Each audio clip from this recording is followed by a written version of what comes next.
Welcome, everybody. Oh, sorry, I'm not. Welcome, everybody. I want to thank my vice chair, Ms. Jennifer Gamble, because I was out last week with strep throat for the whole week, and she stood in for me for the whole week, and she never complained once and called me every night and made sure I was doing okay. So I never heard a complaint, so that's a good thing. So thank.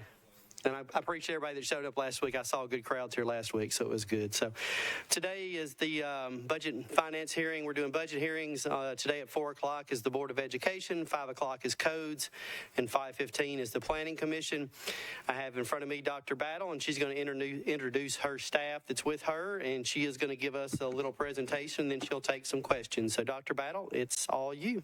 Thank you so much, and good afternoon to everyone. So here representing the Board of Education, we have our board chair, Ms. Rachel Ann Elrod. And to my right, we have our Chief Financial Officer, Chris Henson, as well as a few other members around the room. And so Ms. Elrod is going to kick us off this evening, and we'll go from there. Thank you. Thank you so much. As we come to a close with this mayoral and council term, we want to thank all of you for your ongoing investments in Metro Nashville Public Schools.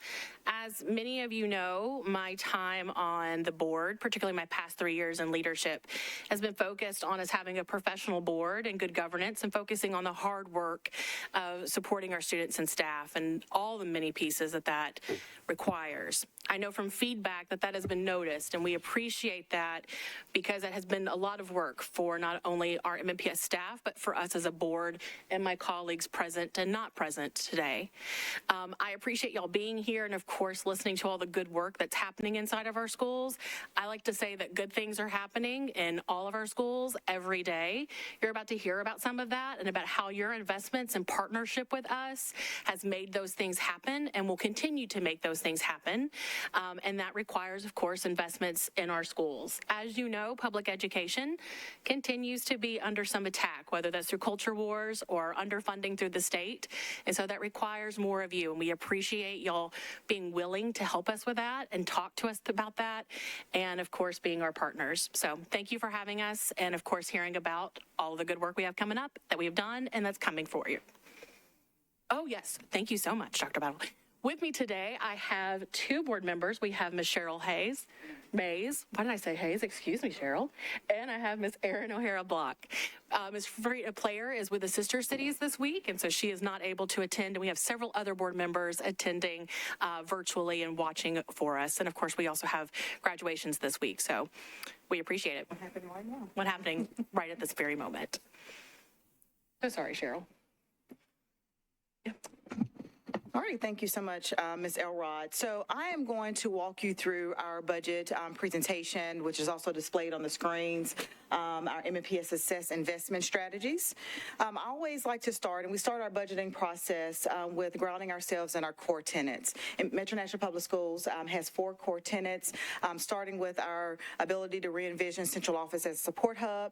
We're also focused on empowering and equipping leaders at all levels, creating and supporting engaging, rigorous, and personalized learning experiences for all of our Metro Nashville Public School students, and also setting the conditions to ensure that we're able to identify and eliminate inequities.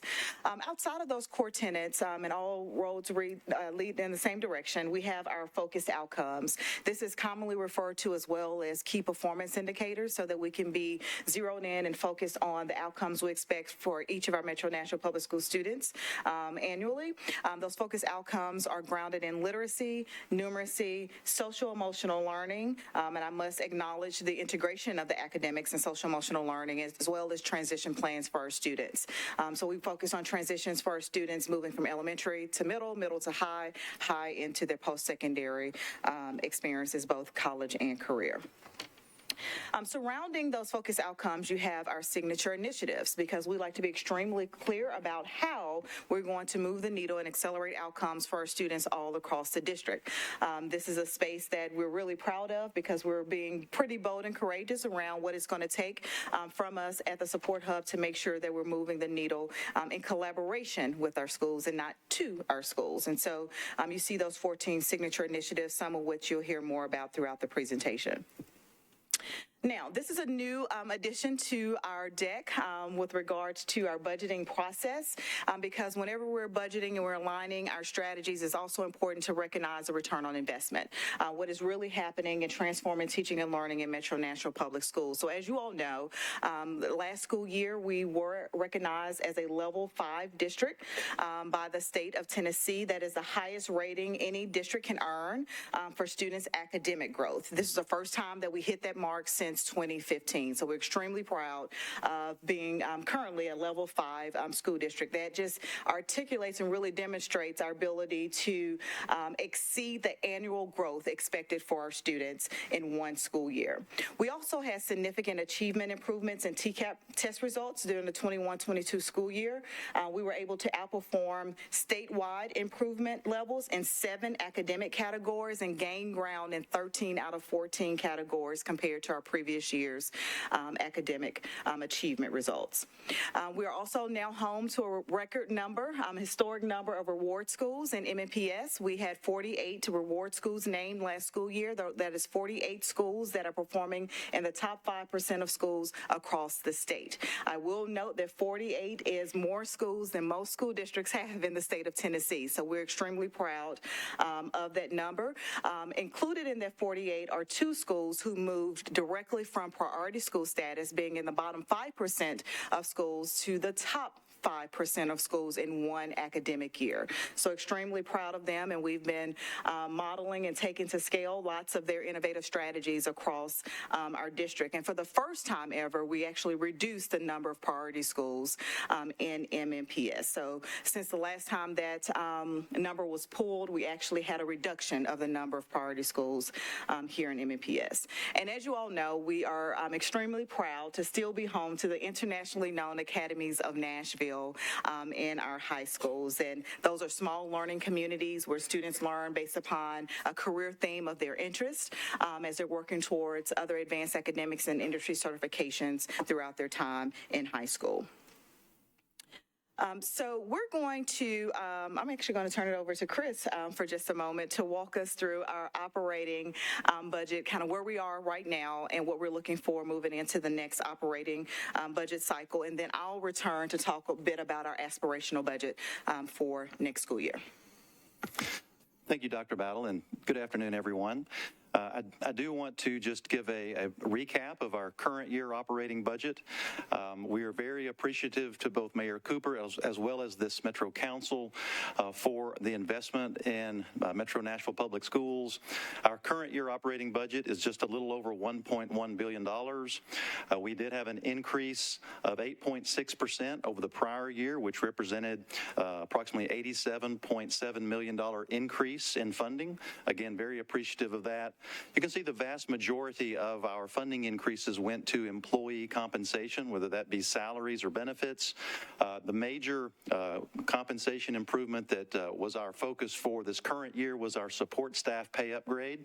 And you can see that $26.2 million of that increase went to our support staff pay upgrade, as well as step increases and a 4% cost of living adjustment for our teachers to maintain our teachers being the best paid teachers in the state of Tennessee. That was another cost of $21.9 million. We have our charter school transfer, as we do every year, based upon the movement of students into our charter schools, as well as an increase in the per pupil amount based upon state and local revenue. As I mentioned, we also had increases to some of our employee benefits, employee insurance at $12.4 million, and then we were very appreciative to receive funding to provide paid family leave to our employees at $4.7 million. From this pie chart, you can see how the $1.1 billion budget that we have gets directly out to schools. And so you can see on the left side of that particular pie chart, $561 million of that $1.1 billion goes directly out to schools through our student-based budgeting process, where we use a weighted student funding formula to provide a more equitable distribution of resources out to our schools. And so we have a weighted student funding formula that we we use. And again, over half of our operating budget goes directly out to schools for school principals and their leadership teams to determine how they want to budget and spend those dollars based upon their own individual school improvement plans. We also have in that particular pie chart at the top right, the amount budgeted to go out directly to our charter schools at $190 million. And so you can see just from those two particular pieces that well over 2/3 of our operating budget goes directly out to schools, whether they be district-run schools or district charter schools. We have a small amount for fixed costs, and then we also have an amount for district-provided services. These would be services that we don't require schools to actually budget for, but that we provide on their behalf. Some good examples would be utilities. We pay the utilities for our schools, even though we have an energy conservation program in place. We don't require schools to budget for and spend money on their utilities. Another example would be transportation. We don't require schools to come up with their own transportation plan and pay for it. That is something that makes more sense to be budgeted from a district-wide perspective. Another example would be maintenance and custodial. And so you can see some of those things that are in the operating budget that serve directly to benefit our schools, but may not necessarily go directly out to schools for them to budget and to spend. We also are very appreciative of the capital funding that we've received to improve our learning environments. You can see the most recent capital spending plan included funding for new and renovated elementary schools. This is mainly due to the capacity issues at some of our elementary schools as we are moving 5th grade back into elementary school, back into the elementary tier. This also takes into consideration the facility index score based upon the facility condition. And then at the bottom of the slide, we have our district-wide projects, which are very important to the school district for deferred maintenance, as well as technology and our transportation fleet. And then, as you know, Mayor Cooper back on April 27th proposed a budget that our school board approved on May 9th. You do have a copy of that budget document at your desk. The new amount of our budget based upon the mayor's recommendation is a little over $1.2 billion, representing a 9% increase over the current year, representing a $99.97 million increase, just under a $100 million increase over the current year. It fully funds our continuity of operations. This totals $52.4 million. This is something that Dr. Battle has utilized since she became director that has gone a long way in communicating what our needs are just to provide the same level of services in the prior year. So this includes our step increases, any metro transfers, charges, et cetera, as well as our annual charter transfer increase, and then just general inflation that we see on many of our contracts, as well as supplies and materials. Some highlights in the budget proposal for next year include our classroom associates at $10.8 million, our administrative pay plan, mainly for our principals and assistant principals, et cetera, at $5.9 million, which was the third phase of our compensation plan that began with teachers, then last year, as I mentioned, our support staff, and now our school administrators. Universal free lunch, we are going to be able to continue to do that with an $8 million investment into our operating budget, as well as a 4% cost of living adjustment for all of our employees. You can see the cost there, $22.9 million. This slide shows state funding. Not going to get into a lot of detail as it relates to state funding, but if you look at the pie chart on the far left, you can see overall that statewide TISA funding, overall, 77% is state funded, 23% is locally funded. But if you look over on the far right, you'll see an entirely different story for Davidson County based upon our increased fiscal capacity that we see every year. You can see that only 23% of our operating budget comes from state sources, and 77% of our operating budget comes from local sources, mainly property tax revenue and local option sales tax revenue. This next slide shows our continuity of operations. You can see it represents about a 4.7% increase, which is lower than the current rate of inflation. But as I mentioned earlier, it does include our salary step increases for both groups of employees, our certificated and our support employees. It also includes a salary step increase for our nutrition services employees, as well as changes to employee benefits, both insurance as well as pension costs. Then we have several of the state-provided grants that are now being folded into the new state TISA funding formula. So to be able to continue to provide those services, we must roll those grant expenditures into our operating budget. That would include our Family Resource Center, community health programs, as well as our school safety grants. We also, as we do every year, have an amount for our MDHA transfer as part of the property tax refund. We have those fees that I mentioned earlier that come to us from Metro, IT, Radio Shop, as well as building and contents insurance. We also are increasing our reimbursable projects with an offsetting increase to collected revenue. These would be items where they are paid for by the district and then reimbursed usually by schools back to the district. And so that's a cost neutral increase. And then our charter school increase, again, based upon changes in enrollment and based upon changes in the per pupil amount that must be transferred to our charter schools. You can see that $52.4 million increase that was mentioned on a previous slide, what makes up that continuity of operations. On this slide, this shows the source of this would be Georgetown Edunomics Lab. This would be school districts that operate within a weighted student funding formula or a student-based budgeting formula. And you can see that Metro Nashville Public Schools pushes more of the total percentage of the budget out to our schools than comparable districts that utilize a student-based budgeting philosophy or a weighted student funding formula. You can see that, again, over half of our total funding goes directly out to our schools for principals and their school leadership teams to determine how they want to budget and spend those dollars based upon their own goals and objectives that are listed in their school improvement plans.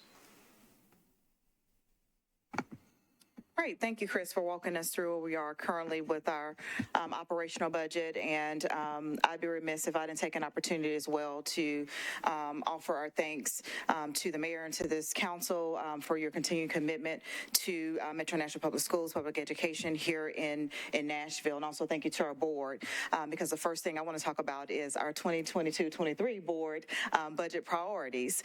You can see here on the screen that our board is laser focused in 4 priority areas, starting with employee compensation, moving into continuity of federally funded initiatives. Those are initiatives that are grant funded, mostly ESSER funding that is non-recurring and will sunset next summer.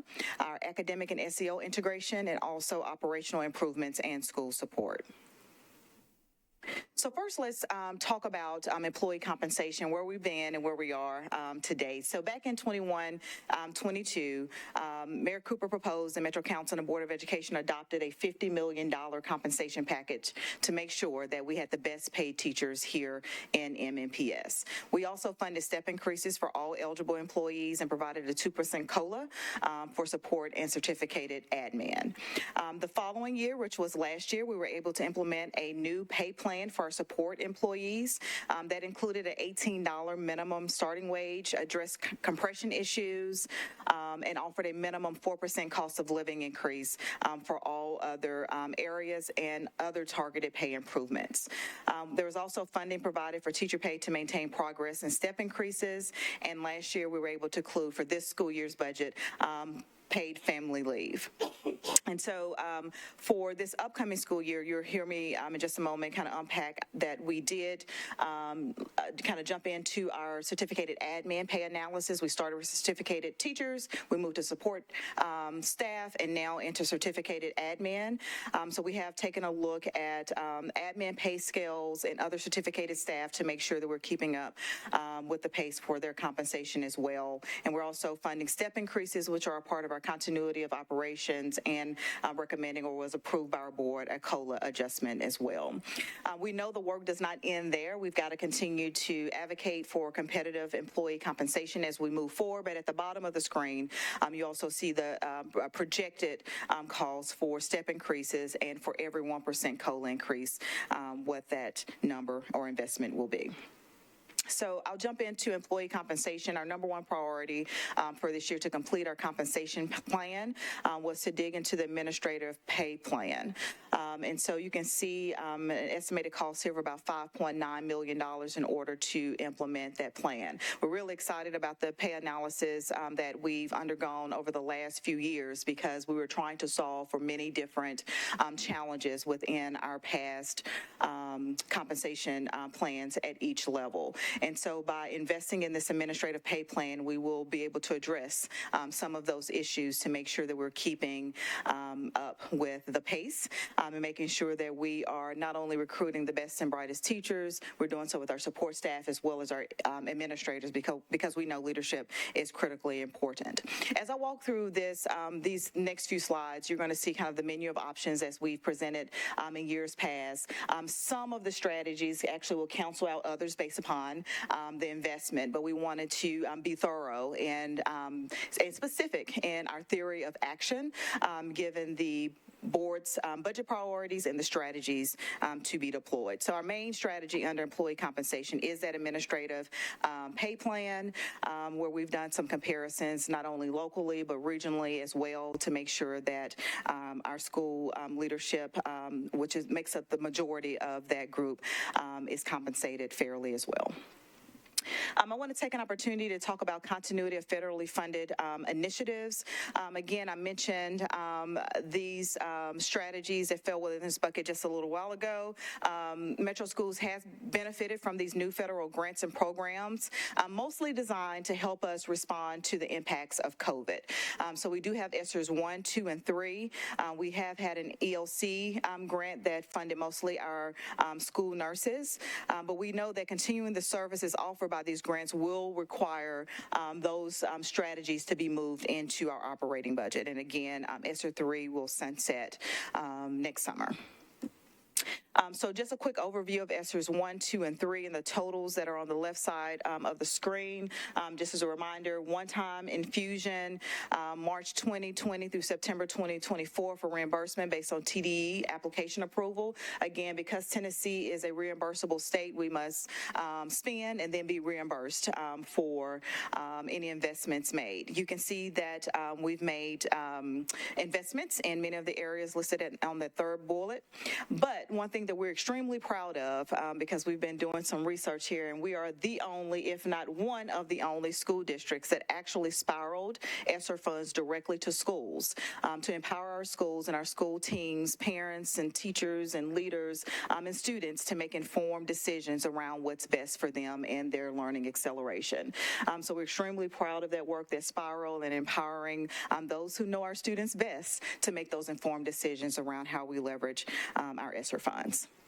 So you see the buckets here where we've invested mostly. This is not an exhaustive list of all of our strategies, but the guardrails around how we've budgeted in alignment to our core tenets and our focus outcomes have been in academics, in student readiness, in our educators, and the foundations, making sure that beyond 2024, we have a solid foundation in Metro Nashville Public Schools that we can continue to grow and learn from.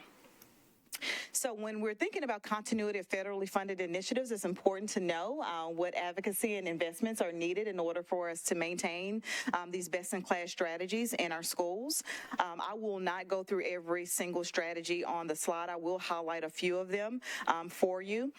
One of them being our restorative practice assistants. Those are our peace centers that are in our secondary schools. You might recall in last year's budget, I believe it was, you all fully supported and helped us invest in our advocacy centers in our elementary schools. I will tell you, being out in schools, it is the one thing that I constantly hear that schools want to keep and have access to are those advocacy centers. The restorative practice assistants and peace centers are the version of the advocacy centers in our middle schools and our high schools. Because this is on a federal grant, it's important for us to move that strategy into our operational budget if we want to continue those services. The next one is nurses in every school. I've been in this district for a very long time. It has been years that we've wished for a nurse in every school. And so now that we have allocated to have a nurse in every school, that is a strategy, a support that we know our students and our staff benefit from. And so that would require an approximately $11 million investment in order to maintain a nurse or nurses in every school. And that S is there for a reason. We have some very large schools in MNPS, and so we use a ratio of nurse to student enrollment to make sure that we have enough coverage. So our larger schools have more than one nurse. I'll also like to highlight our Community Achieves expansion. I think the proof is in the pudding here. We've gotten really good results with our expansion, our schools that have expanded into Community Achieve schools and leveraging their community partnerships to wrap around our students. Extended learning, we talk a lot about this in many different spaces. After school time, out of school time matters for our families before and after school, and so an investment of around $2.1 million would allow us to finish our asset mapping and get extended learning opportunities available in the places that we need them most. And then the last two I will hit on is Promising Scholars at the top of the right-hand corner, $9.9 million investment. That is our summer learning program that will kick off here at the end of next week. Ooh, time flies. At the end of next week, it is our free, no-cost programming for students and families, 4 weeks over the summer. We provide transportation and meals to all of our students to participate. This is not your typical summer school that's just focused on remediation. This is about enrichment. This is around meeting our students where they are and keeping them engaged, hopefully to avoid a summer slide for our students. And we do have some evaluation data, positive evaluation data around students who are participating in Promising Scholars. The last one I will hit on will be our safety ambassadors. This was an initiative we launched at the beginning of this school year. We are starting to deploy our safety ambassadors into our elementary schools, which helps with our two-pronged approach in our elementary schools to beef up our safety and security. In order to maintain and extend the safety ambassadors beyond next school year, it will require a $3.4 million investment. Moving on into our continuity of federally funded initiatives, we have our device refresh. We are continue to be very thankful to this council for approving the initial one-to-one device initiative in MNPS. It has been fully implemented, but we're also looking at our refresh cycle to make sure that we keep the proper devices in the hands of our students and our staff. And then one of the things I do want to highlight here is our attendance supports. You might recall at the end of last year, we did a lot of communications around our level 5 district and being in the second from the top level category in the state when you combine achievement and growth. And one of the things that kept us from being an exemplar district was around chronic absenteeism. And so here you see an investment of around $1.7 million to continue our efforts around decreasing chronic absenteeism within our schools. And then the last two I'll touch on here are family and community, university, and engagement.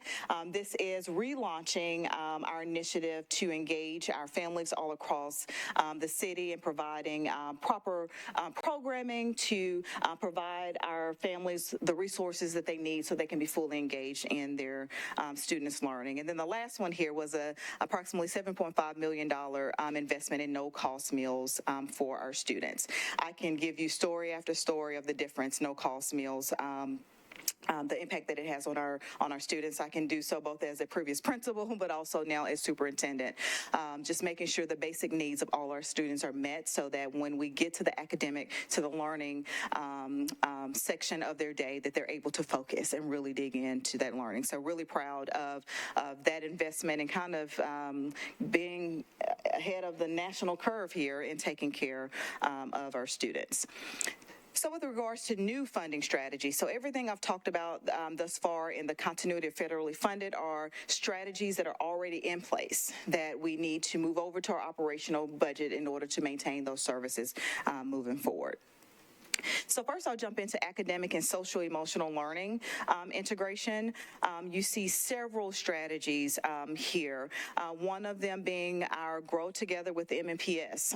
And this is a pretty proper time to speak about Grow Together with MNPS because this is one of our strategies to make sure that we're not waiting as a city and as a district till our students get to third grade to intervene around their literacy skills. It allows us to reach back all the way to birth up into pre-K, kindergarten, first, and second grade to make sure that our students are well equipped and prepared.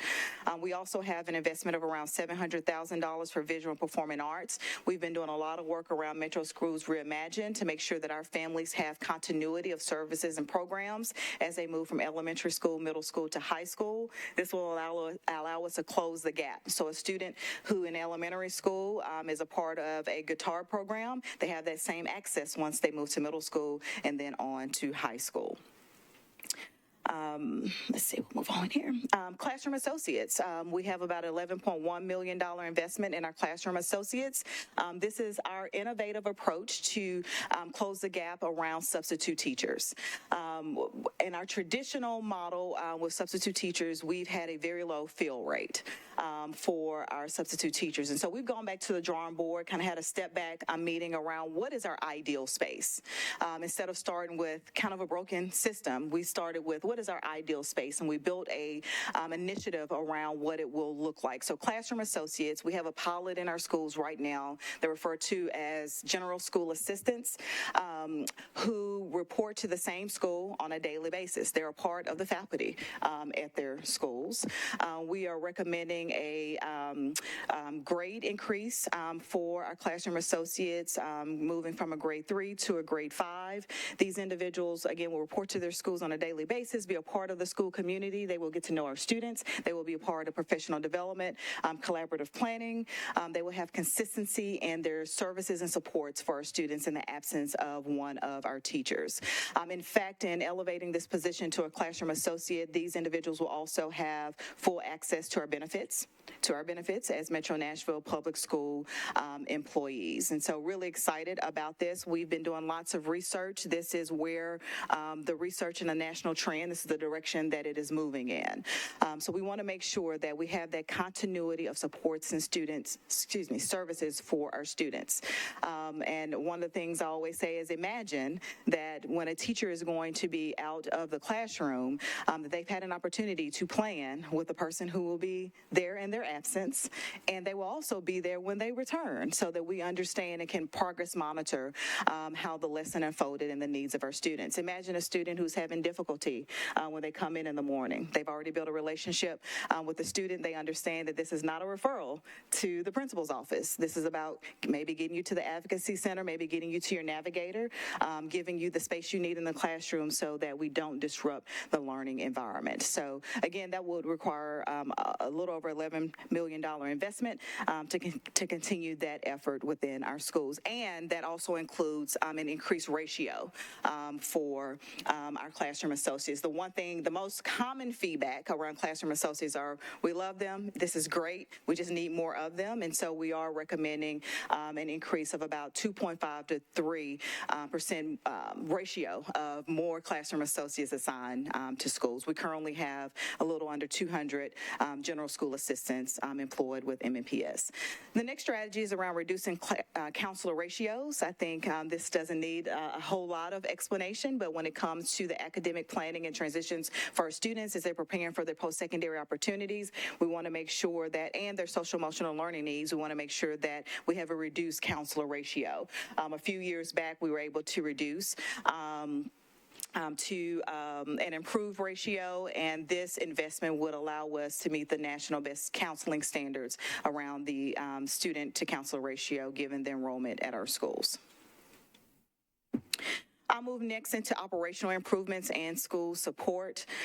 We have around a $750,000 investment in family and community engagement, which is a little bit different from our Community and Family University. This is specifically around increasing translators across our district so that we can have translation and interpretation services available to all of our families in need. We also have an investment of around $240,000 for our initiative Teachers Shape Nashville Recruitment. We've been really laser focused on diversifying our teaching staff and our teaching corps with MNPS. We've had some improvements, but this will help us accelerate that given the infrastructure needed. Our peer investment, $380,000, is focused on our evaluation partnership with Vanderbilt University, helping us to continue to evaluate all of the programs and services in alignment to our focus outcomes in MNPS. The fifth grade transition investment at $750,000 is probably not a stranger to anyone. We are in the closing phase of getting fifth grade moved back to all of our elementary schools all across the district. This investment will help us accelerate that and stay on track with that transition. And then our operational improvements and school supports on this page. Mainly, we're talking about maintenance supplies and preventative maintenance so that we can stay ahead of those needs within our school facilities. I'll also highlight our student transportation enhancements. Really excited about this. Received lots of parent feedback. $1.5 million investment that will allow us to beef up our communication on our buses so that families can track. Given the traffic that we have in Nashville some days and the large number of students we do transport by bus, it will allow our parents to track where our students are. And given the new state law that was passed, it will allow us to get our GPS systems on our buses. And I think that typically is new news to everyone that we have not been allowed to have GPS systems on our buses. It's been paper routes because state law did not allow for GPS systems to be on buses. So this investment, given the law being approved, will allow us to advance that. And then what's happening next in our budget approval process, I think it's important for this council to know we have held several community budget meetings. And so we've been all out across the city sharing this budget presentation and getting feedback from the community. Our school board has convened on several occasions with their finance committee. They did approve the original budget at our last meeting.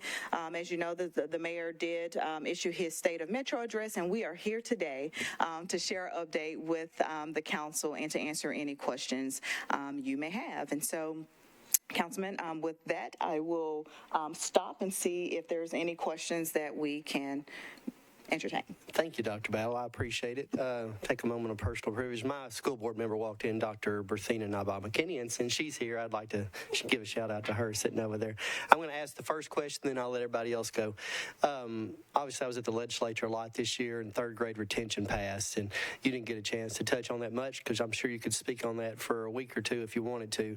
But since we're at the budget committee, if you could just, in a couple of minutes, kind of what do you foresee going forward as far as budgetary-wise on how the third grade retention might affect Davidson County in the next year, 2 years? Thank you. Thank you for that question. I probably could have just added it in because I figured with timing that would come up today for sure. So we did release our TCAP data information today, both to parents and to the community. The good news is that we, on kind of raw data, we are seeing improvements in performance for our third grade students. We are currently projecting that up to 62% of our third grade students may be exempt from retention in third grade. So either based upon their performance on TCAP meeting or exceeding that, or falling in one of the 4 categories that they will be approved for a waiver. We also do believe that there could be, we estimate an additional 12% of students may be eligible for an appeal for exemption based on their screening assessment. So we have pared those numbers down, and it, let's see if I can pull the number here. That's not going to give me what I need. So we have over 62% of our students with an additional 12% who will not be retained. We estimate approximately 39% of students will qualify for a retake examination, which is being administered this week. That started today and will continue through Wednesday. I do know the state platform had some technical difficulties briefly today, and so we've been working with our school teams around getting into that software. Now, what we know, a part of the law is that if students could do one of two things in order to meet their promotion status outside of just outright performance. Again, we have the waivers, we have the appeals process, but two of the high leverage strategies included are participating in a summer program, which we talked about just briefly. Our Promising Scholars is how we refer to it. We offer Promising Scholars to rising kindergartners through rising seniors in MNPS. So we actually extend beyond the measure of the law. And that other one is to participate in a high dosage tutoring, high impact tutoring program in the 4th grade. So the good news to answer part of your question is that we've already planned for and built a structure to provide supports and services to all of our 3rd graders who need that opportunity this summer. We will be pushing on some families who've not yet enrolled to give them an opportunity to enroll, because we will prioritize our 3rd grade students in our summer programming. And then with regards to the high dosage tutoring, again, we're kind of above the ahead of the curve here, because we've piloted our high dosage tutoring for the last few years, and we have built a sustainable structure thus far that can continue to support students in that way.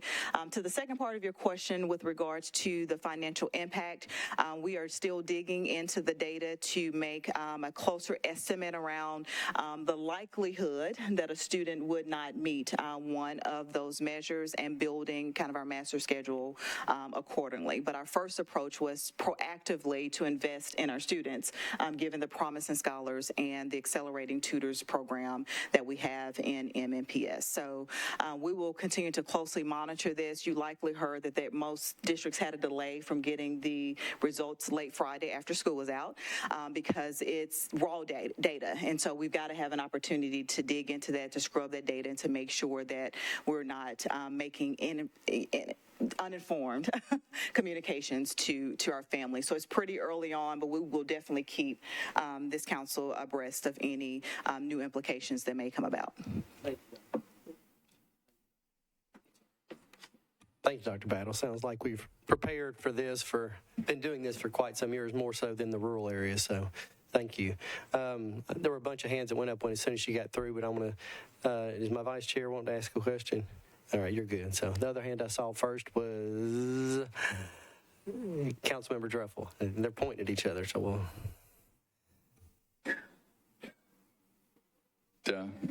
I'll go ahead and take it. Thank you. Thanks.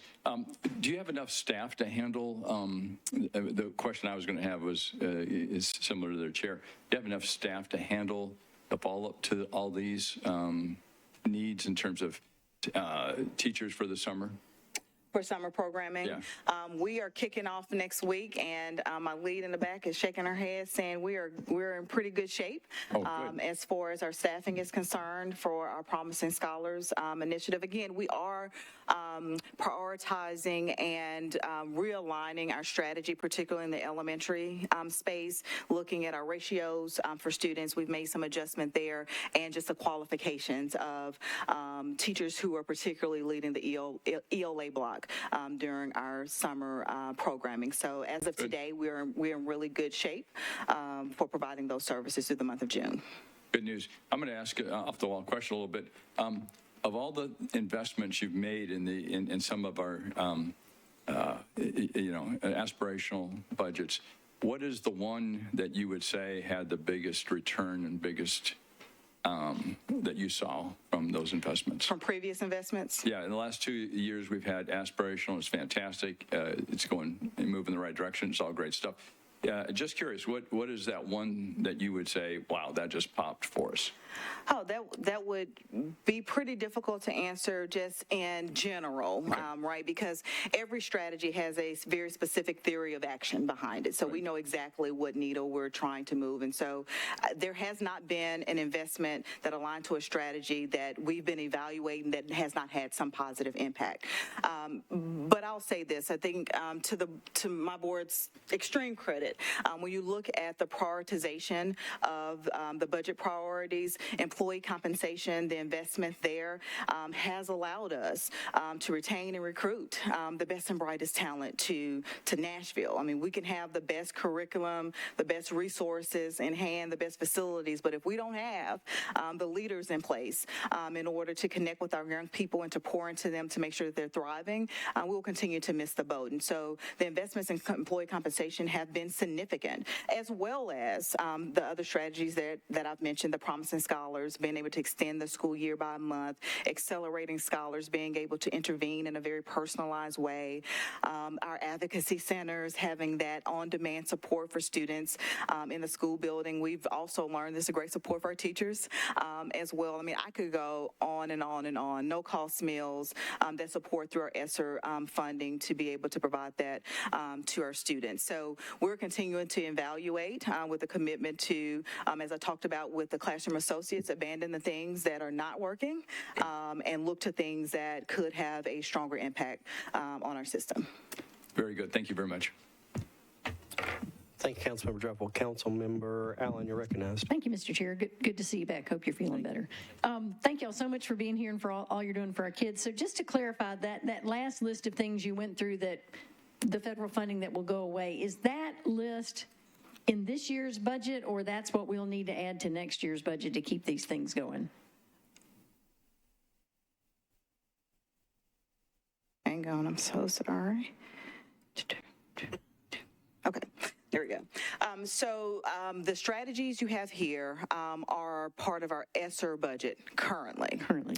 However, if we do not budget for it for this year's operating budget, or pretty much have guarantees in the following year's budget, which we don't have, and it's impossible to do. We have to make decisions early on with regards to FTEs or our employee positions within our budget. And so the reason that we have prioritized this under employee compensation is that we have to begin moving these items into the operational budget, particularly if it has an employee impact or implication, so that we can maintain services. And let's just be, real true here. If we get to this time or before next school year, we don't have a guarantee that these services can continue, we're going to likely lose our power in being able to maintain the current level of expertise and staffing that we have in MPS. And so this is definitely a priority for us, because these are services and programs that are in place that are having a positive impact on students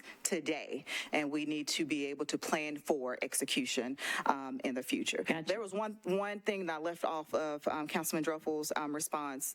I talked about having the highest paid teachers for our certificated staff, but the investment in our support staff, equally important. When you're thinking about our transportation department, nutrition services, our paraprofessionals, so on and so forth. So I just would be remiss if I didn't go back and acknowledge that as well. Right. And they've let us know, how important that is. So hopefully we continue to do that. So just to make sure I'm understanding, these numbers have got to be in next year's budget or we lose them. And so are we beginning to phase them in this year's budget, or will we see an increase that equals to all this next year just for continuity of? This is currently what's represented in our school system today. That is being part of our ESSER budget. ESSER. That's correct. Okay, and so next year it will need to come from Metro, so we just need to. That's right. So this is not an expansion. This is currently what exists in Metro schools today. Gotcha. So it'll look the same, but we just need to make sure that it's coming from us, so that we lose the revenue source, but we want to keep spending it. Well, I fully support doing that. I appreciate the fact that you're warning us ahead of time. We need to be ready for that. And then just some kind of boring stuff. There's a state law that now says, they will fund school resource offices in every school.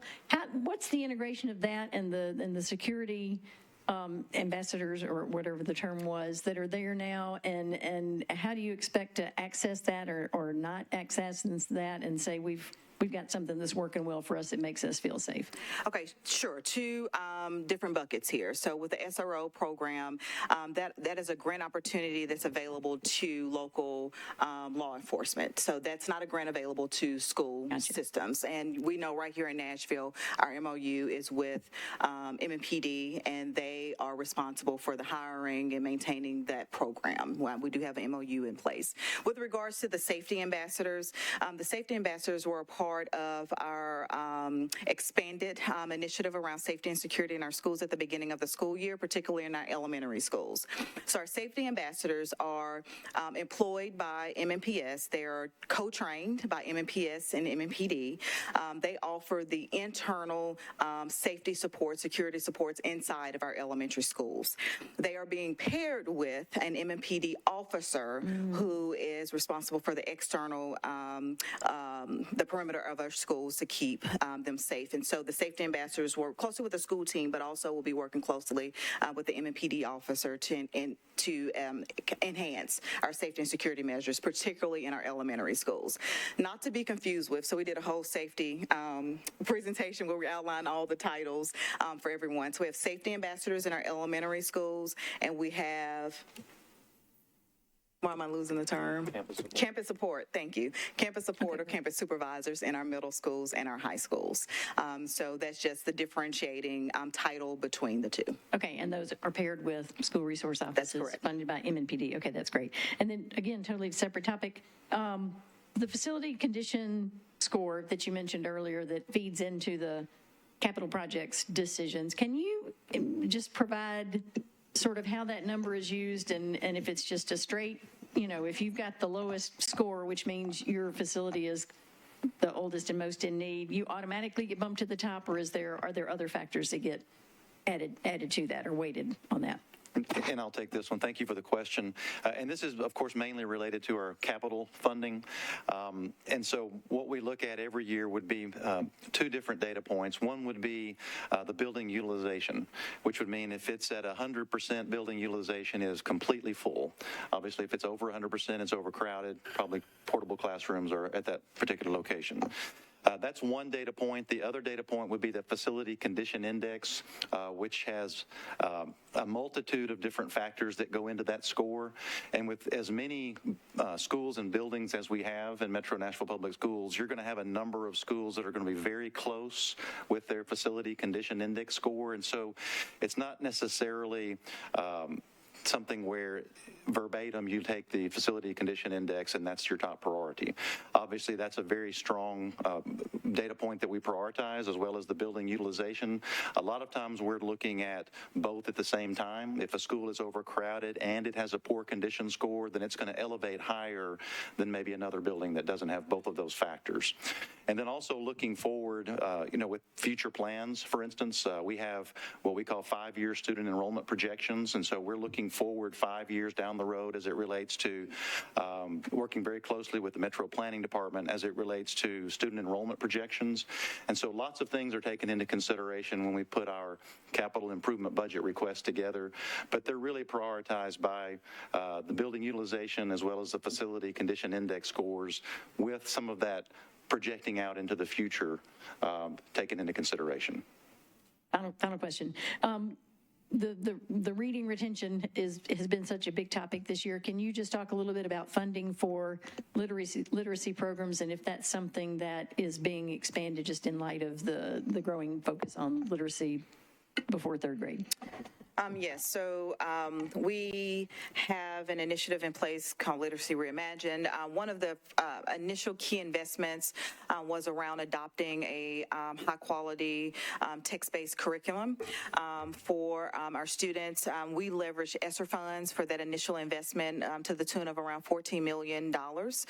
Coupled with that, we have invested heavily, and we're continuing to do so, on professional development and professional learning for our staff. In fact, we went through a series of training with our literacy teachers. This summer, we'll actually be kicking off that same version of training, but with our numeracy teachers, because we're adopting a new numeracy curriculum this school year. And so those have been our main initiatives under Literacy Reimagined. We've also invested heavily on our intervention platforms. We have standardized those based upon just kind of quality and the research with those investments, so that we have that continuity of service across our district. We have expanded our Accelerating Scholars program. This year, we have tutored over 7,000 students through our Accelerating Scholars program, as well as Promising Scholars. So Promising Scholars has an element of we're using STEAM as our approach with our literacy and enrichment opportunities to reinforce and connect to what students are reading to the real world. Thank you, Councilmember Allen. Councilmember Evans, you're recognized. Thank you, Chair. I wanted to go back, kind of the discussion about the building index scores and that kind of thing. What is McGavick's score? I don't have either McGavick High School or McGavick Elementary's score with me, but we do have those. Okay, is that something you could follow up with me and share, or at least the Donaldson Hermitage Old Hickory side of town? Sure.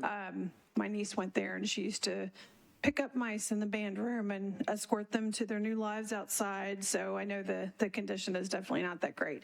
And then who is responsible for looking at the board's compensation and kind of where are they, in comparison to, and nobody on the board asked me to ask this question, but where they are in relation to other boards, because from my perspective, I know they don't make enough money. I appreciate that recognition. We do not make as much money as fellow urban districts. The place that you would find that data and information is through TSBA, the Tennessee School Board Association. They have an annual data dump of that information. We make by far less than Knoxville or Memphis. Let me actually have some of that. Though I appreciate you saying no one asked you to ask that question. I will answer that question. As you are well aware, Councilmember Evans. Knoxville is probably one of the better paid ones, and they are receiving $29,000. We receive $14,000. And we also, as you may not be aware, we also do not receive, like council members, guaranteed benefits after our 2 terms. So we receive the benefits as we are on the board term, and then of course we receive what I call our stipend. Most of that goes towards, of course, going back and forth to schools, parking, all that kind of thing, and of course insurance. Thank you. Thank you, Councilmember Evans. Councilmember Toombs, you are recognized. Thank you, Chair. I have a few questions. Some are clarifying questions. The classroom associates, so that's the solution for substitutes, right? Am I understanding that right? That's right. Okay. And I know when we had our pre-budget hearing, there were several folks who spoke about the abysmal pay for substitute teachers. And you said that the classroom associates would go from grade 3 to grade 5. What does that mean in terms of pay? Give us 1 second. 18.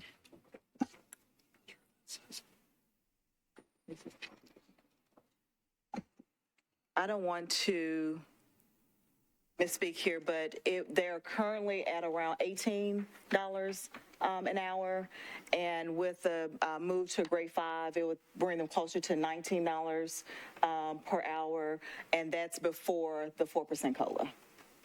And these classroom associates, are these going to be full-time positions? That's correct. Well, so they can be up to full-time positions. Okay. So we think about them in terms of FTEs, which is 1.0. And so we could have some job sharing opportunities where if you went 0.6, 0.4, the 0.4 would not be full-time, but the 0.6 would, so on and so forth. So it is up to a full-time position. We would love to have full-time, but we are also very cognizant of having, we have lots of our retiring teachers who come back and are interested in kind of 120 part-time positions, some who are interested in full-time positions. And so the school principal works with the employee on the schedule itself, but they can be full-time positions. And there was someone who spoke about and she was a substitute. I believe she said she made like $11 an hour. Is that a position other than a So in our traditional substitute teacher model, which we are shifting from that being our primary strategy here, there is it's probably around $12, maybe right under $12, with an additional ability to earn $30 per day, I think is what it is, if you work 5 consecutive days. And so that is added on top of it if a sub works 5 days in a row. Phasing those folks out. So those folks who are, I guess, maybe your routine substitutes, they would be able to apply for these classroom associate positions? Of approximately the 187 current general school assistants that we have, the majority of those individuals came from the traditional substitute teacher model and happily into the general school assistant, now classroom associate role. And that is in the money for the classroom associate, that's in this proposed budget, right? That's correct. Okay. With the school-based budgeting, you mentioned that the principals do their school budget based off their school improvement plan. Who approves that plan? So on an annual basis, our schools go through their what we call SBB process, which is grounded in their school improvement plan. They work closely with their school facilitators initially just in the information gathering process, but every school goes through their community process that includes principals, teachers, assistant principals, students at some tiers, parents, community leaders, in building the initial SBB. And then the principal goes through another review process with Support Hub leaders. And then you talked about the custodial wage increase. What's the current wage, and is this something you're wanting to do in the future, or it's in the current budget to increase the wage? Thank you for that question. These would be our contracted custodial vendors, and so they have made a request to increase the hourly wage, minimum hourly wage that they pay to $14 per hour, but it would require an increase in the contract. And so currently, the contract will increase by 4% for next year, which is included in the contracts themselves. And then this would be additional dollars that would be required to raise the pay up of those contracted custodians up to a higher level to make it easier for the vendors to be able to hire and retain employees, and also for the schools to have better service. And why is it that the custodians don't make the $18 that everybody else makes? The custodians are not MNPS employees, they are contracted employees, and so that $18 minimum wage applied to MNPS employees as well as Metro General Government employees. And this is my final question. I hear a lot from the general public about the underfunding of schools, and you touched on it some in the beginning, that the state doesn't give as much as they should according to that TISA calculation. Do you feel like you're getting sufficient support from the city? Because I know the past 2 budgets, we have fully funded MNPS's budget request. And so are there some gaps that you feel like the city could step in? Because I think there may be some public perception that the city is not doing enough for the schools. You want to start? I will happily start that.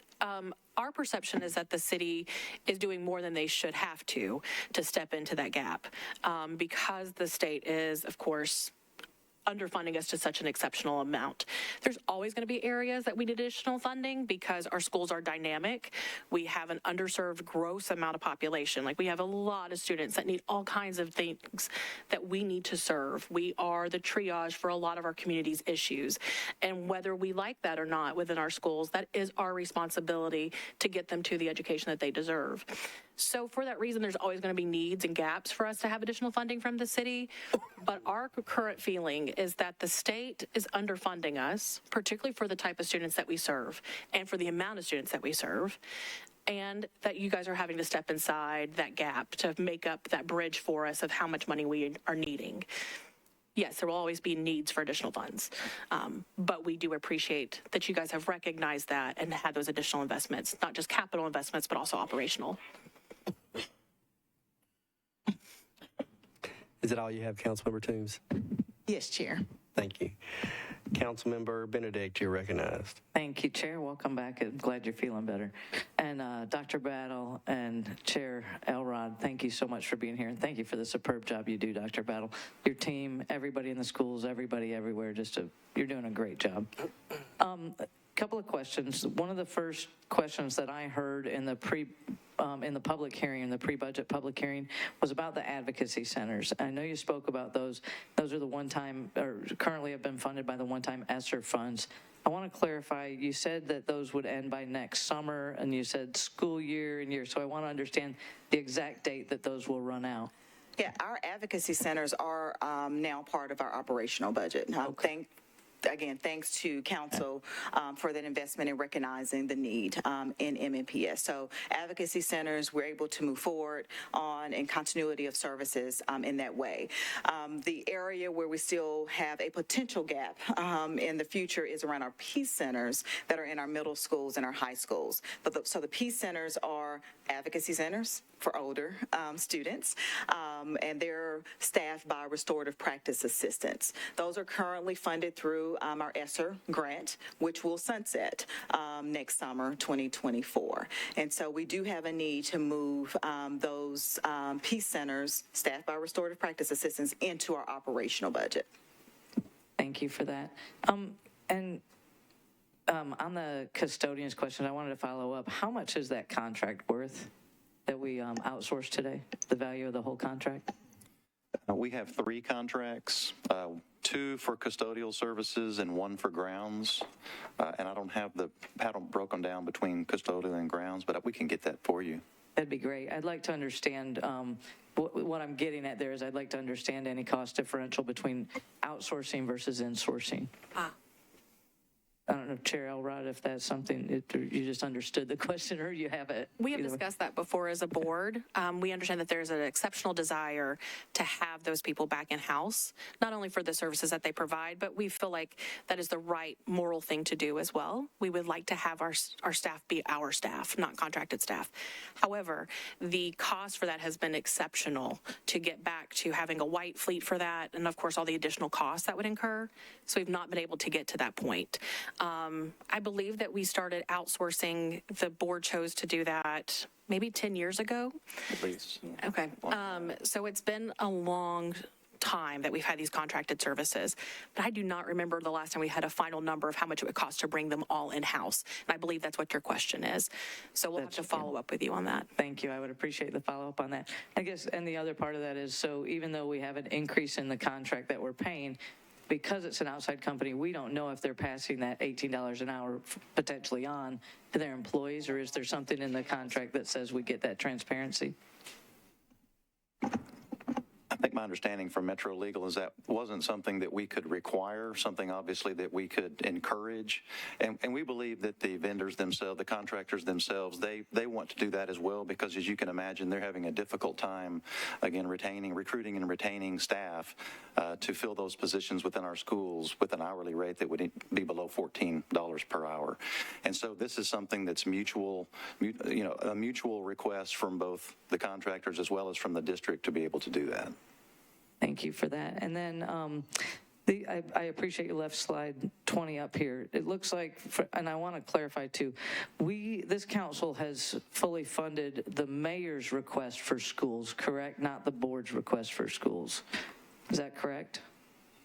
We have our continuation of operation budget that we have, have explained, it's the original one-sheeter, if you will. That has been approved. All of these things that you see in front of you today, no, those have not all been approved. This is our aspirational, transparent, here's the full cost of a school system. Okay, and so this is about $42 million based on the math in my head.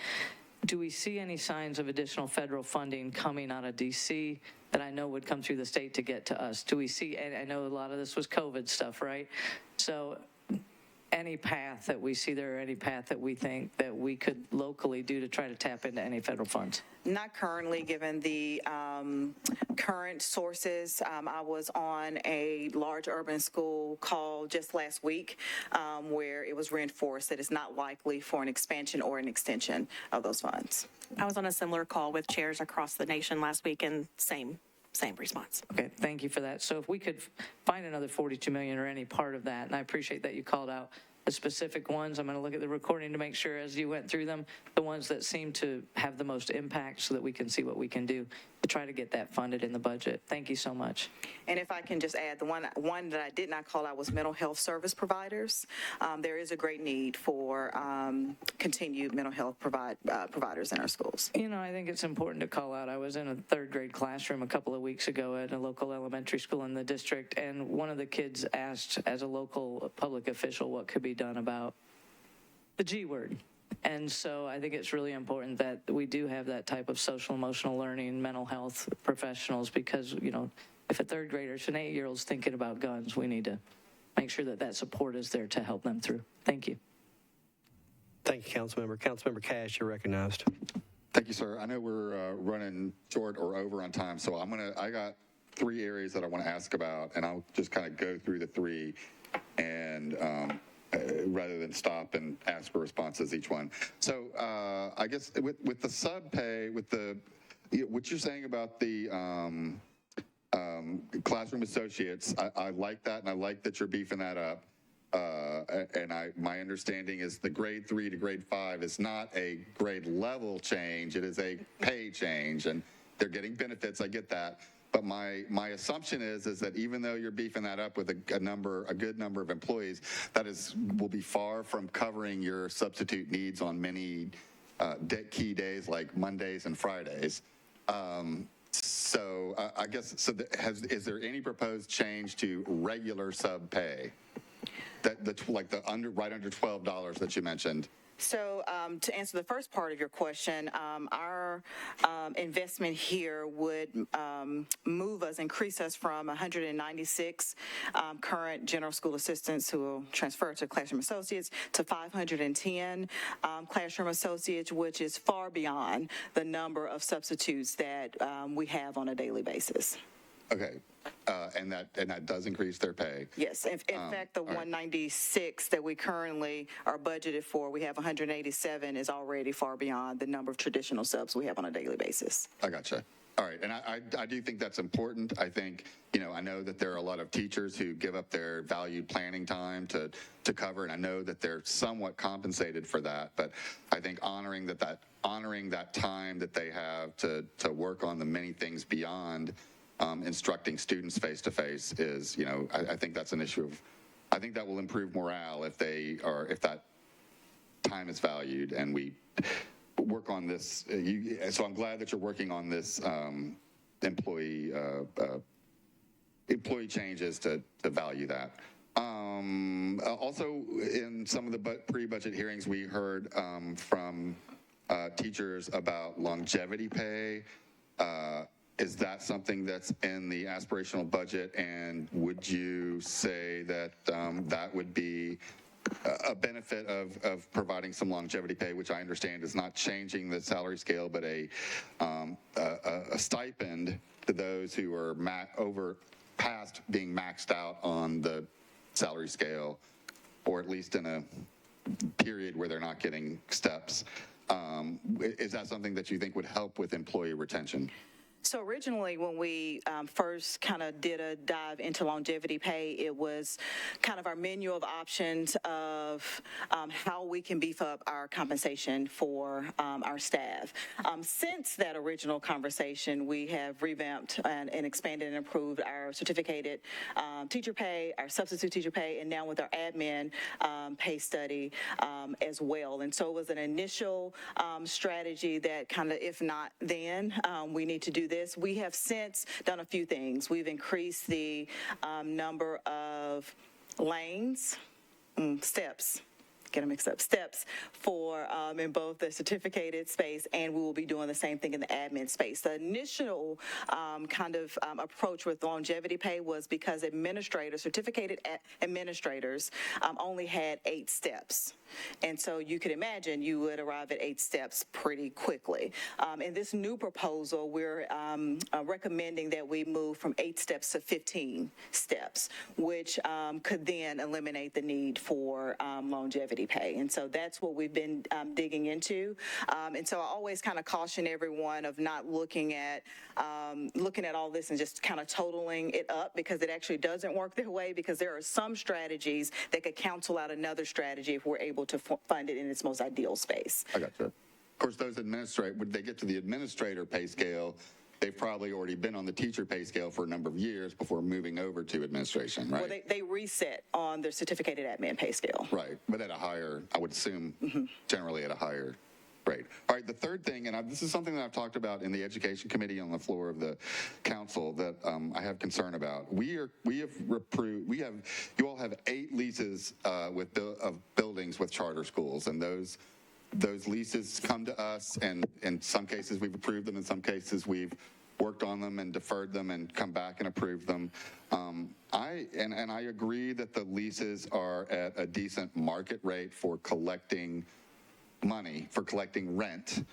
However, when we look at the capital expenditures and the kind of the 7-year capital plan, I grow concerned that these 8 buildings, or how many ever we're in at the time, that what we're collecting in leases for these buildings is not going to pay for the tens of millions of capital repairs and renovations.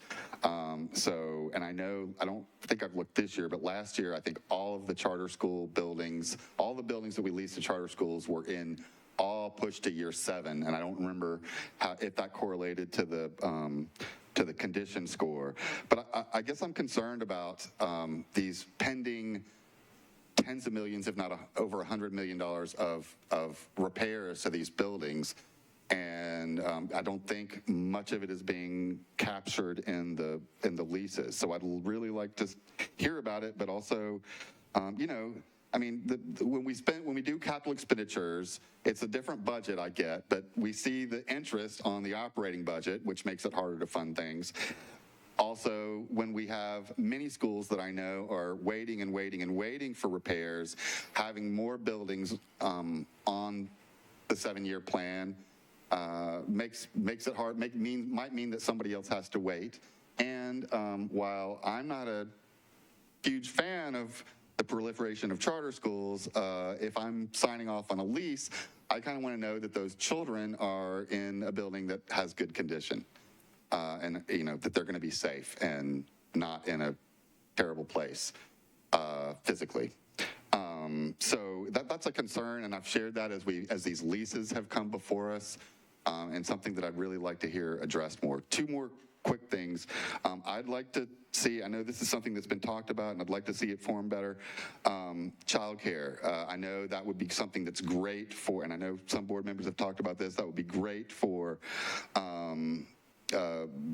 employee retention, and it could also be, I'm not saying free childcare necessarily, but providing space might help subsidize the cost of childcare, and one of the most important things is just providing options for employees. So I know that's, can be expensive, but I would hope that you all could look into that. And last, just a small thing, I'm proud of all the work on restorative practices and advocacy centers. I kind of hope that we would see, as we develop those programs, I was kind of hoping that we would see a decrease in in-school suspension on the budget, but that seemed, and at least it's not growing, but it seems to be stable from last year. And I would hope that we could move more and more to this new model that I think is kind of different from in-school suspension. Thank you.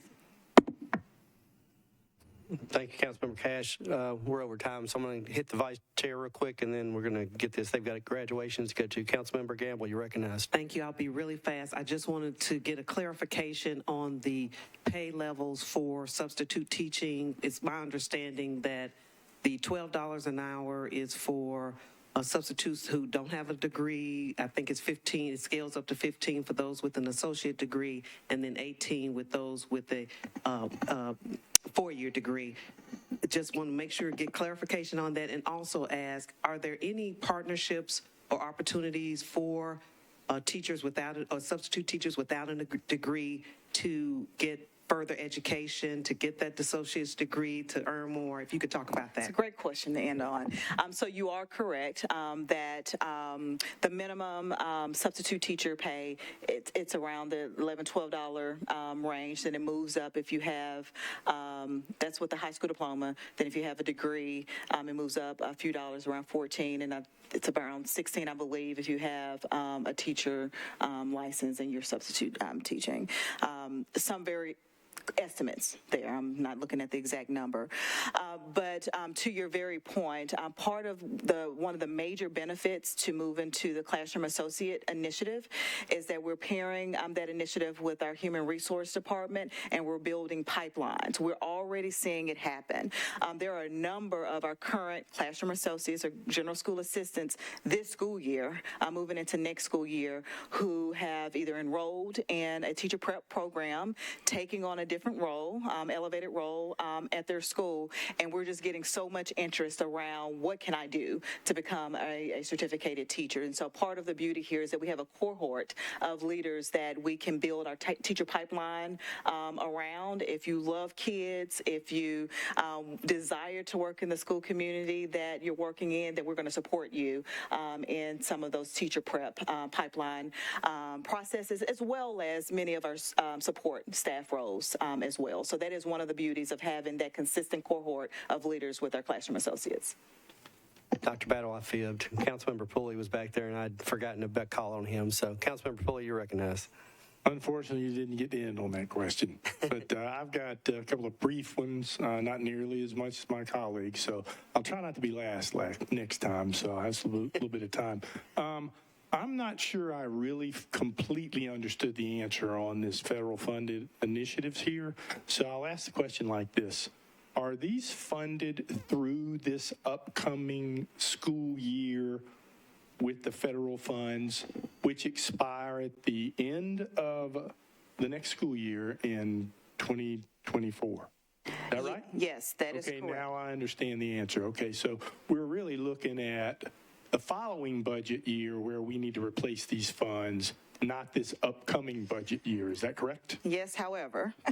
I know you got maybe a little stopgap there, but we're still getting this. That's correct. We can continue these services through this upcoming school year. Right. The challenge here is because of the operating timeline for our school district. Our schools will start budgeting again for the next school year in February. Okay, so they are not going to be able to budget if there's not funding or an investment for these roles to continue into the following year. So that is the kind of caution here when we're talking about continuity of federally funded initiatives. Okay, I get that. I won't ask any school security questions because everybody's got an interest in that, and just because we're not getting questions on it here, I don't think it's the appropriate place because we've got some special call meetings coming up next month, so we have a keen interest in that, and we'll talk about it at that time. So I'll only ask this one other question, and typically when we go through the budgeting process and the council gets it and we go through our work sessions, we end up with amendments that give money in some form or fashion over and above what the mayor's done to schools. And we know we can't really tell you what to do with that money, even though we'd like to. So the only place I get a bite at that apple is right now. So would you publicly commit to, if we add money to your budget for specific items, using it for what we intend for it to be used? we have done that historically. In the past, when you guys have given us money that has been above and beyond the current request, we have made sure to follow the desires of the council and how that has been appropriated or earmarked. So we would continue that in good faith. And Yes, if I can add, part of this budgeting process that our board has adopted is a transparency around specifically the strategies and the programs and services we need investment in. And so I think you can find comfort in that with the board that we're being pretty explicit around where those investments are and the associated dollars to execute on those strategies. Oh, I understand what's happened historically, and you also note that historically I asked this question for that reason, because this is the only way we can get that answer on the record. So thank you for that. And only other thing I wanted to mention was just participating in the ribbon cutting at Hillsborough High School. It's a brand new school in our district, and we very much appreciate what you did for us there. And I wanted to publicly recognize Chris Henson, who's the interim director when funding was approved for that, and he had a really huge role in making that happen. So thank you for all you did, and we appreciate it very much. Thank you, Mr. Chair. Thank you, Councilmember Pulley. Thank you, Dr. Battle. Thank you for your team. Thank you for the board members being here. We really appreciate it. Thank you for all your questions. I'm sure we're going to have meetings coming up over the next few weeks where more questions will arise and we won't have the answers to, so we'll be contacting you directly, I'm sure, and you'll get tired of hearing from me, and I'm sorry in advance. Never. So y'all have a great night. Thank you. Mr. Hall, you and your team can make your way up here.